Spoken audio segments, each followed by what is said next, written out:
schlafen, der wartet, bis ich wieder komme, weißt? Das ist eh gut, dass mein Papa nicht da ist, der sauft so viel, hörst. Wie wir in München waren, beim Oktoberfest, da sind wir in ein Hotel gegangen, weißt du, da haben wir geschlafen. Und da hätten wir wollen, bis 12 Uhr hätten wir wollen schlafen, aber um 11 Uhr hat schon geklopft, aufstehen. Und da hat der Papa gesagt, bei uns gilt das Zimmer bis 12 Uhr. Nein, hat er gesagt, bei uns nicht, weil wir brauchen ja die Leute, die ja zum Tisch stecken. Aber wir haben uns eh so gefürchtet, weil wir vom Bett aus geschaut haben, der Papa und ich, da haben 2 Mäuse gerauft. Und da hat der Papa gleich einen Portier angerufen und gesagt, hallo, bei uns raufen 2 Mäuse. Hat der Portier gesagt, was haben Sie bezahlt? Sagt der Papa, 10 Mark. Und da ist der Portier wild geworden. Hat er gesagt, wollen Sie vielleicht um die 10 Mark einen Stierkampf sehen? Und die Mutter hat auch angerufen, weißt du, die hat auch eine Maus im Zimmer gehabt, die hat aber 15 Mark bezahlt. Und da hat der Portier gesagt, Sie haben eine Berechtigung, dass Sie ihn aufregen, weil um das Geld haben Sie bei uns schon einen Ausspruch von Rotzen. Und weil wir alle 3 gern trinken, waren wir beim Oktoberfest, weißt? Der Papa, die Mutti und ich, da haben wir eine Gaudi gehabt erst. Aber da waren so viele Rauschige. Die waren so rauschig. Da bin ich in das Gebüsch gegangen und dort sind 2 umeinander gelegen in einen Rausch erst. Sie hat gar nicht mehr Oktoberfest sagen können. Sie hat immer nur gesagt, Otto Turnerfest.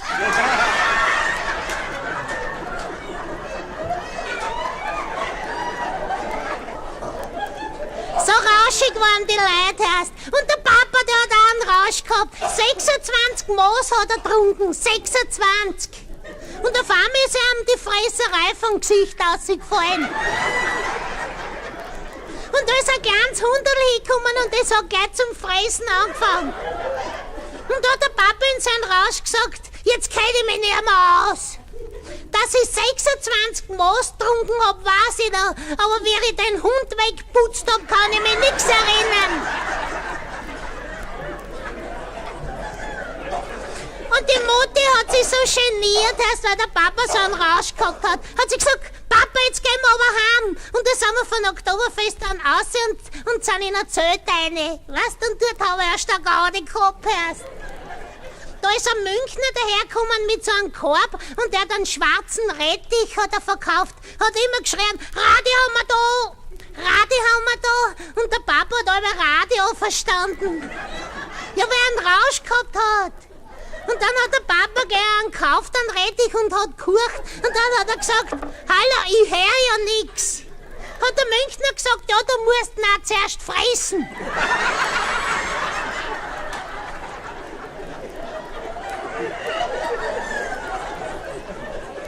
Und da ist aber der Papa auch zornig geworden, erst hat er gleich mit den Münchner zum Streiten angefangen. Hat er gesagt, brauchst du gar nichts tun. Die nächste Sommerolympiade, die gewinnen eh die Amerikaner. Mei, da ist der Münchner wild geworden. Sag er nicht so blöd, Herrst. Die nächste Sommerolympiade, die gewinnen wir Münchner, weil da sind unsere Neger auch schon groß.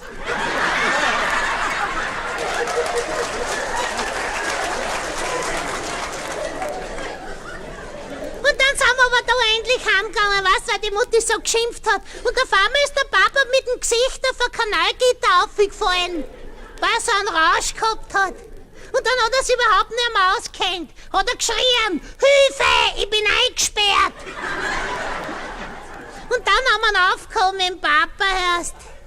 Sagt die Mutti, nein, mit dem kann ich nicht weitergehen, da müssen wir ein Taxi nehmen. Und dann haben wir einen Taxameter geholt und der Papa hätte wollen einsteigen. Die Mutti hat angeschaut, hat der Taxameter gesagt, mit dem offen werden sehen wir nicht einsteigen. Hat sich der Papa gleich umgedreht und gesagt, hast du gehört, Alter, du musst zu Fuß gehen.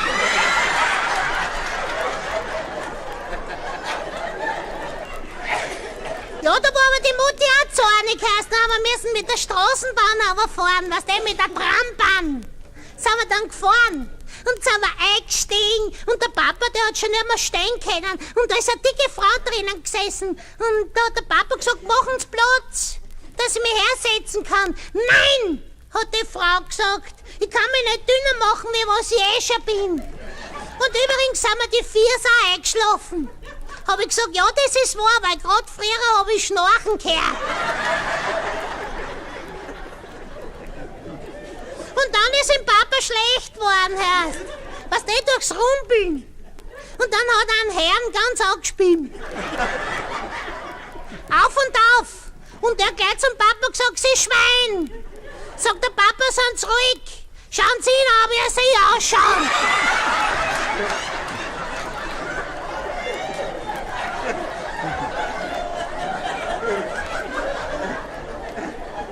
Und dann ist der Schaffner gekommen und hat gesagt, Kleingeld herrichten. Und mein Papa hat eine Marke in der Hand gehabt. Und auf einmal ist eine Katze über die Straßen gerannt und dem Papa hat's Vieri gehauen. Weißt du, und dem Papa ist eine Dame gegenübergestanden mit so einem Dings. Weißt du, mit einem tiefen Dekolleté. Da hat die Sparkasse genau ausgeschaut. Und genau in die Sparkasse ist die Marke reingeflogen erst. Die Dame hat aber geschrien. Sagt, Sie können nicht aufpassen. Brrr, die kalte Marke. Und dann hat sie umeinander gezupft und umeinander beidelt. Und dann hat sie so unter dem Kittel runtergegriffen. Und da ist dann bim, bim, bim, bim, bim, bim gegangen. Sind 10 Pfennigstücke rausgefallen. Hat sie zum Papa gesagt, gönnt Sie, es macht Ihnen eh nichts. Ich bin gerade in die Wechseljahre. Aber ihr Mann hat mit dem Papa dann so geschimpft, weil ihm das passiert ist erst. Und er hat dem Papa alles geheißen und wie wir ausgestiegen sind, sag ich, Papa, warum hast du denn das alles gefallen lassen? Sag ich, ja, mir's eh nicht gefallen lassen. Der Weil der geschimpft hat, habe er mit meiner Zigarren 3 Löcher in den Mantel reingebrennt. Und dann das letzte Stück, jetzt sind wir zu Fuß gegangen, da haben wir erst einen Wirbel gehabt mit dem Papa erst. Der ist in jeden Lichtmast reingerannt mit seinem Schädel. Bumm hat's gemacht und sagt, Entschuldigung, bumm, Entschuldigung, bumm, Entschuldigung, ganz bitteschön, sagt der Papa, kann ich gleich da bleiben, bis der Fackelzug vorbei ist.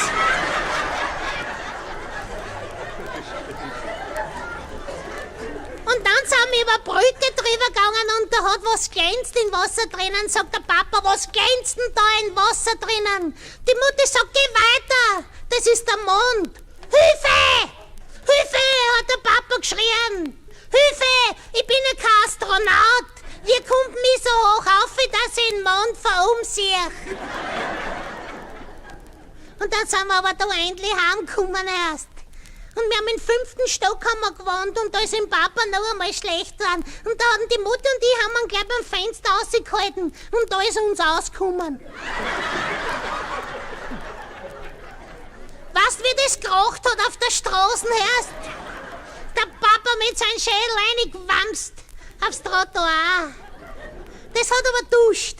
Und wir sind gleich nach gerannt und habe ich gesagt, Papa, hast du weh da? Sag er, nein, ich bin ja nur am Schädel aufgeflogen. Habe ich gesagt, Papa, was hast du denn gedacht, wie du so weit runtergeflogen bist? Sag er, zuerst habe ich mir nichts gedacht. Aber wie ich beim ersten Stück vorbeifliege, habe ich mir gedacht, schau, der Meier hat auch noch Licht.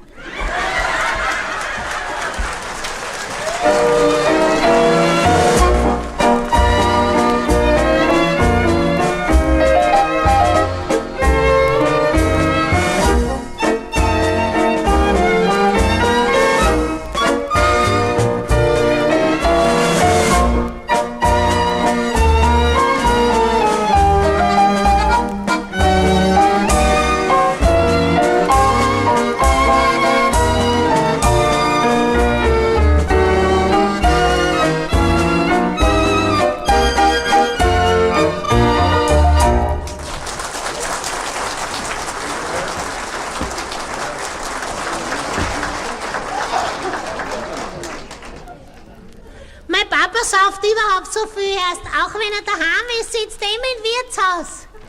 Und da tut er Karten spielen, der Papa. Und da spielt er immer mit Herrn Huber, weißt? Und ich schau den Herrn Huber von hinten, ihm in die Karten rein und dann sage ich ihn, Papa. Und auf einmal hat den Herrn Huber der Schlag getroffen. Und da war er hin. Und der Papa, der hat sich aufgeregt. Hab ich gesagt, Papa, brauchst du dich nicht so aufregen. Mit den Karten war der Herr Huber sowieso hin gewesen. einmal ist ein Rauschig heimgekommen bei der Nacht und ich hab schon geschlafen. Da hab ich Duschen gehört. Und am nächsten Tag habe ich den Papa gefragt, sag ich, du Papa, was hat denn die Mutti gesagt, wie du mit deinem Rausch heimgekommen bist? Sag er, na, gesagt hat sie eigentlich gar nichts und die 2 vorderen Zähne hätte ich mir sowieso reißen lassen müssen. Ja, der Papa, der kriegt öfter Schläge, wenn er rauschig heimkommt von der Mutti hörst. Aber die Mutti sauft auch ein bisschen. Einmal hat sie einen Rausch gehabt und da sind Mittag Spaghetti-Nudeln überblieben. Da hätte sie uns wollen alle 2 einen Pullover stricken. So einen Rausch hat die Mutti gehabt. Und einmal hat der Wirt den Papa rausgeschmissen vom Wirtshaus, weil er so randaliert hat, der Papa. Weißt du, schreit er immer herum im Wirtshaus. Und da hat der Wirt rausgeschmissen und auf der Straße ist er dann gelegen. Hat der Wirt gesagt, verschwind. Nein, sagt der Papa, da bleib ich liegen. Weil das ist Staatsgebiet, da kann jeder liegen, der will. Und die Leute sollen ja sehen, was für ein Gesindel bei dir verkehrt. Und einmal ist der Papa in den Straßenraum drinnen gelegen und da hat er ein Messer im Bauch drinnen gehabt erst.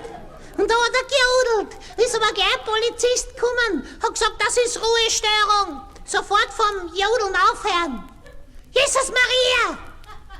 Hat der Polizist gesagt, Sie haben ja ein Messer im Bauch drinnen. Ja, tut Ihnen das nicht weh? Nein, sagt der Papa, nur wenn ich lach. Ja, Herrn, sagt der Polizist, die können da nicht jodeln, wenn Sie da so ein Messer im Bauch drinnen haben. Naja, sagt der Papa, wenn ich Hilfe geschrien hätte, war für euch Hundling keiner gekommen.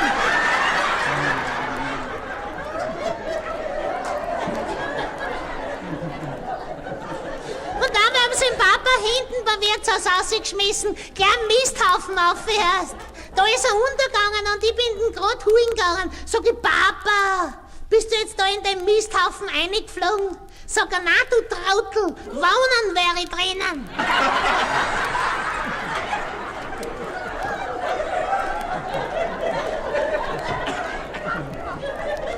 Und einmal ist der Papa so spät heimgekommen erst.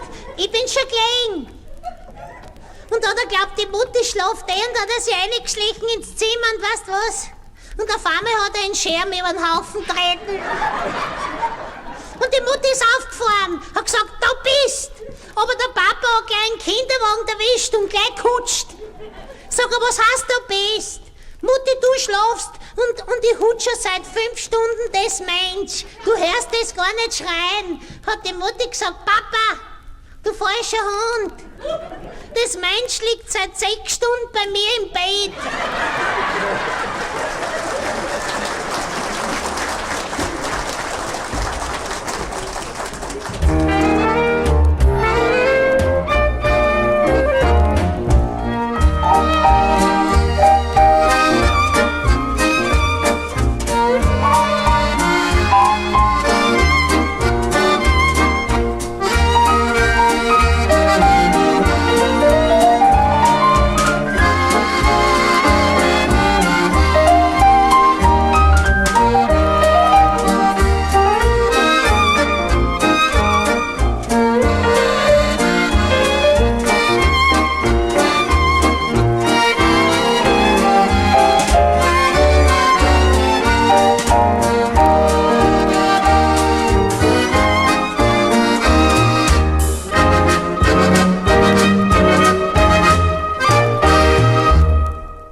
Liesel ihrer Mutter nichts mehr, weil die Mutti hat uns eine Gans versprochen und die haben wir nicht gekriegt. Da hab ich gesagt, Liesel, wo ist denn die Gans? Nein, sagt sie, Fredi, die haben wir euch nicht gegeben, die haben wir selber gefressen, weil der ist wieder gesund geworden. Du weißt was? Und der Papa von der Liesel, das ist ein Kuhinfahrer. Aber stottern tut er, da schreit er alle, Kuhin, Kuhin. Da kommt er immer mit einem Muli und einem Ziechgarn. Ich hab gesagt, das sind nicht keine Kuhin, das sind nicht Briketts. Hat er gesagt, lass, Bub, das weiß ich eh. Aber immer wenn ich brr sag, bleibt mir der Muli stehen.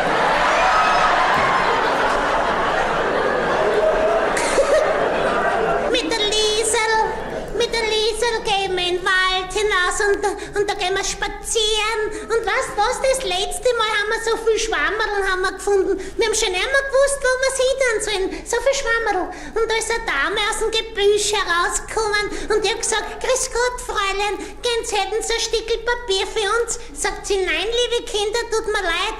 Ich hab selber gerade ein bisschen groß nehmen müssen.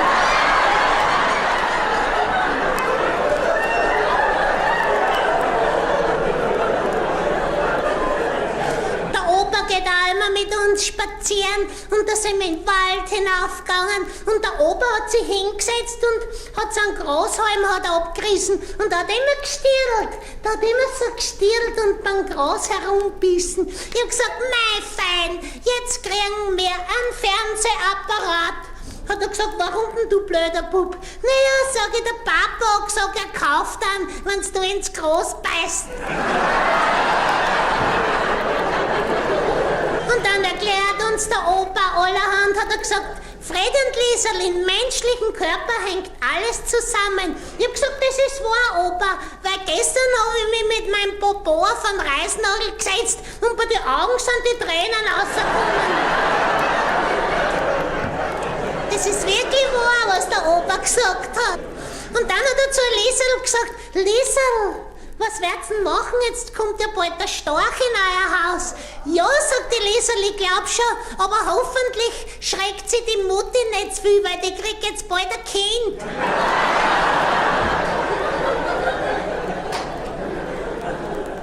Die Liesel dort mit mir immer Verstecken spielen. Hat sie zu mir gesagt, Fredi, komm, da wir Verstecken spielen. Wenn du mich lang nicht findest, kriegst du gar nichts. Und wenn du mich bald findest, dann kriegst du einen Kuss. Und wenn du mich gleich findest, kannst du alles haben, was du willst, hat sie gesagt. Ich sag, ja, ich schau gleich. 1, 2, 3, 4, 5, 6, 7, 8, 9, 10. Hinter mir, vor mir, links, rechts, gibt's nix, jetzt komm ich. Hat sie gesagt, kannst schon kommen, ich bin im Kosten. Die Liesel kennt sich bei den Mädel und bei den Bubeln schon aus. Die kennt sie ganz genau aus. Da sind zwei Babys benannt gegangen. Da hat die Liesel gesagt, pass auf, Fredi, jetzt sag ich dir, welches Baby ein Mädel und welches Baby ein Bubel ist. Ich hab die Decken dann, hat sie gesagt, du ist weiter, aber man sieht ja noch nichts. Und dann habe ich es noch weiter, aber dann sagt sie, nein, noch weiter, ich sehe nichts. Dann habe ich es ganz dann die Decken, hat sie gesagt, siehst, das ist ein Bubel und das ist ein Mädel. Sag ich, warum kennst du das Bubel? Naja, sagt sie, schau, weil er blaue Batscherl hat.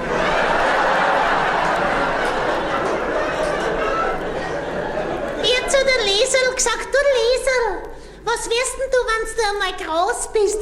Hat sie gesagt, das weiß ich noch nicht, Fredi. Schau, wenn ich eine große Brust krieg, dann wie ein Fotomodell, sonst wäre ich halt eine Lehrerin. Du, ich fürchte mich schon, wenn die Liesel etwas größer wird, weil der ratscht jetzt schon so viel hörst. Wenn wir Boden gehen, bin ich immer am Bugel abbrennt und die Liesel nur auf der Zunge.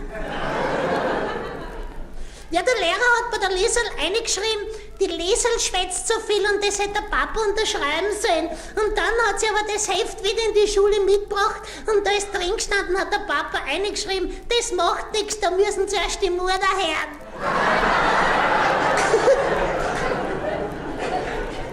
Naja, die Liesel und wir spielen immer und zu mir hat sie gesagt, Freddy, was hast du lieber? Eine Schokolade-Mädel oder eine Schokolade-Buberl? Ich hab gesagt, ein Buberl habe ich lieber, weil da ist mehr dran. Du weißt was? In der Schule habe ich der Liesel einen Liebesbrief geschrieben und da hat mich die Lehrerin erwischt.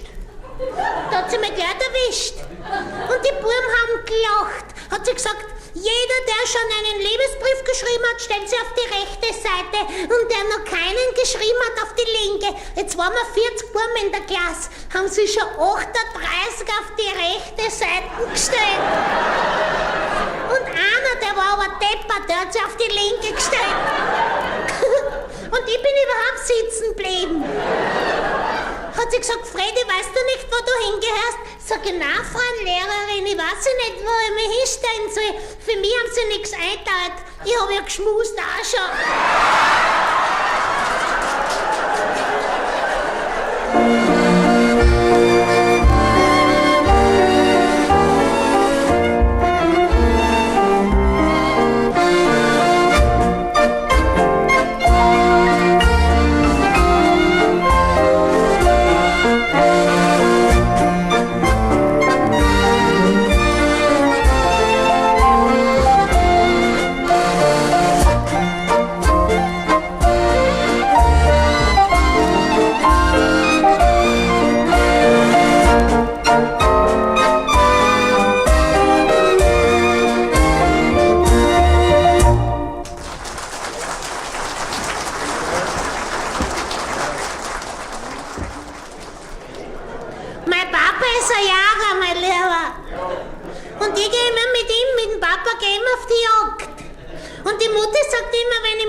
Sei schön brav und ehrlich und wenn's da stößt, schick's heim.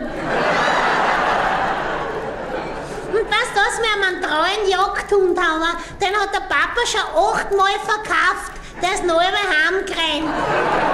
So treu ist der Jagdhund.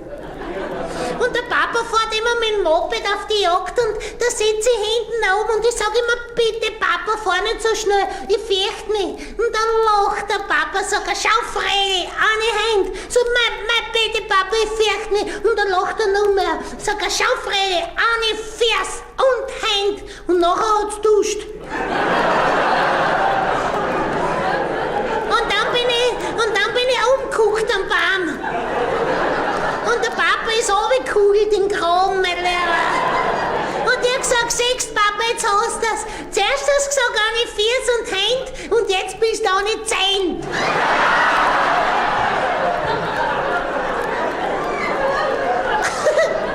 Aber der Papa hat schon wieder 10, was der von der Krankenkasse. Aber die Mutter versteckt sie ihm zu Ostern immer, dass er nicht den ganzen Schinken zusammenfrisst. Und da sind wir auf die Jagd gefahren, der Papa und ich. Weißt du, einen Fuchs haben wir jagen müssen, weil der hat ein Hein, hat er uns gestohlen, der Fuchs.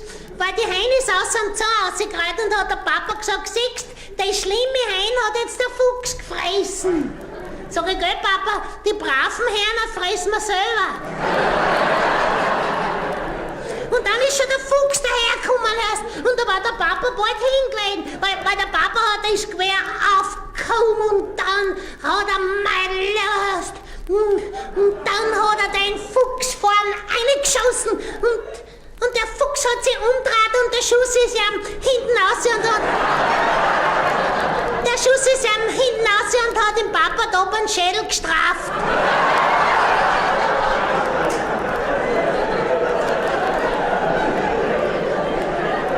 Wenn wir auf der Alm sind, weißt du, kocht der Papa immer selber. Der kocht gut. Und da hab ich gesagt, bitte Papa, was kochst denn du heute? Sag ein Jagerschnitzel.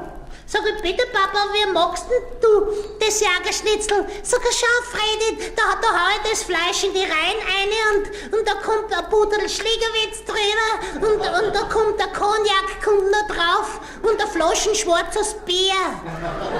Hab ich gesagt, pfui Papa, erst kann man das Fleisch überhaupt fressen?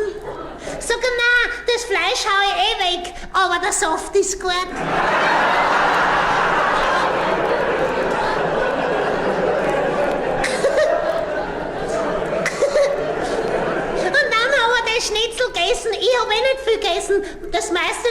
der hat nur einen Saft hat er getrunken. Und da hat er einen Rausch gehabt, der Papa, hörst. Der hat mich gar nicht mehr kennt.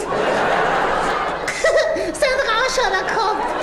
Und da hat sich der Papa gefürcht von heimgehen. Hat er gesagt, bitte Fred, jetzt trau mich nicht mehr heim. Weißt du, die Mutter hat gesagt, wenn wir von der Jagd heimkommen, muss immer beim Schlüsselloch reinblasen. Und wenn sie einen Alkohol uns gesperrt, die Mutter, dann muss der Papa auf der Tacken liegen. Hab ich gesagt, Papa, scher dich nix. Frisst halt einen ruhigen Quagel, dann riecht die Mutti nix. Und der Papa hat wirklich einen ruhigen Quagel, hat er gegessen und dann sind wir heim. Und die Mutter hat schon geschrien, einer blasen. Und der Papa hat nachher gelacht, hat er den Reiter auf Zeiten und hat so hat er reinblasen. Und die Mutti geschrien, hat sie gesagt, Papa, mit dem Mund sollst du einer blasen. Mein Papa, das ist ein guter Jäger, mein Lieber heißt, der war in Afrika auch schon auf der Jagd. Ja, der war in Urwald drinnen und da hat er zusammengepackt, den Rucksack hat er mitgenommen und der Braunschweiger und der Ruinquadel und der hat alle mitgenommen nach Afrika. Und auf einmal war er drinnen im Urwald und alles voller Neger. Und die Neger gerannt und der Papa gerannt, die Neger wild. Im Papa noch gerannt. Der Papa ist schnell in ein Boot, ist er eingesprungen und gerudert. Und der Häuptling von den Neger hat ihm den Speer ins Boot reingehauen. Und da war er bald hingelegen, der Papa, weil er nicht schwimmen kann. Und das Wasser ist ihm schon bis daher. Aber im letzten Augenblick hat er noch einmal das Messer rausgerissen und auf die andere Seite beim Boot ein Loch reingehauen, da ist das Wasser wieder ausgerudert. Und dann ist er umgekommen auf die andere Seite und da hat er geschlafen, weil er müde war, der Papa. Und da hat er gesagt, Freddy, auf einmal hat mir was angelegt. Was glaubst du, was das war? Ich hab gesagt, ein Afferl. Ein Löwe war's. Der Papa auf und der Löwe auf und der Löwe gerannt und der Papa gerannt und der Papa hat schon den warmen Noten gespürt. Hat sich der Papa gedacht, jetzt bin ich hin, der Löwe frisst mich. Aber dann ist der Löwe ausgerutscht, hat einen Salto geschlagen, hat sich das Knack angehauen und war hin. Und ich hab gesagt, Papa, du warst mutig. Wenn mir das passiert war, ich hätte mich wahrscheinlich angemacht.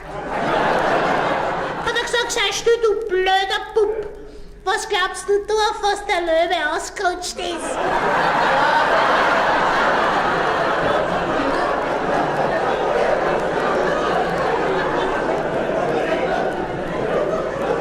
Und auf einmal war sie da, die Löwin. Und ihr wisst ja, die Weiber sind nicht gefährlich, aber weil sie größere Goschen haben. Für die Löwen. Die Löwenweibern. Und sind nicht gefährlicher. Und der Papa hat keine Waffen gehabt und die Löwin, der hat sich ganz niedergetan und auf einmal ist sie dem Papa angesprungen. Und der Papa, der hat nicht mehr gewusst, was er tun soll. Jetzt hat er gleich bei der Goschen reingegriffen, beim Hals durch, beim Bauch durch und hinten aus und hat die ganze Löwin beim Schwanz erwischt und umdreht. Und wie das Viech gesehen hat, dass es knockert ist, hat sie sich geschampt und ist heimgerannt. Und dann war der Papa müde, dann hat er sich neben ein Gebüsch hingelegt und da hat er geschlafen. Und auf einmal ist aus dem Gebüsch eine Brillenschlange ist rausgerollt. Und die Brillenschlange war wild und der Papa war wild. Die Brünnschlangen aufgestanden, der Papa aufgestanden, die Brünnschlangen geschaut, der Papa geschaut, die Brünnschlangen mit dem Schädel gewackelt, der Papa mit dem Schädel gewackelt, die Brünnschlangen mit dem Schwanzel gewackelt, der Papa, der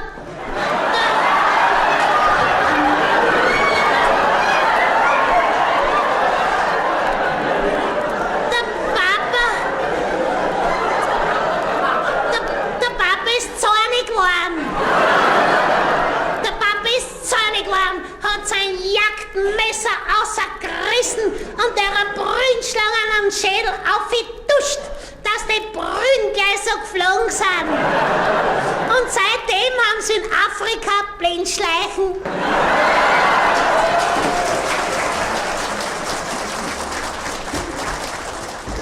Ja, meine Damen und Herren, ich hoffe, dass Ihnen das Programm gefallen hat und Ich soll einen schönen Gruß vom Papa ausrichten und er wünscht Ihnen noch eine gute Heimkunft. Baba!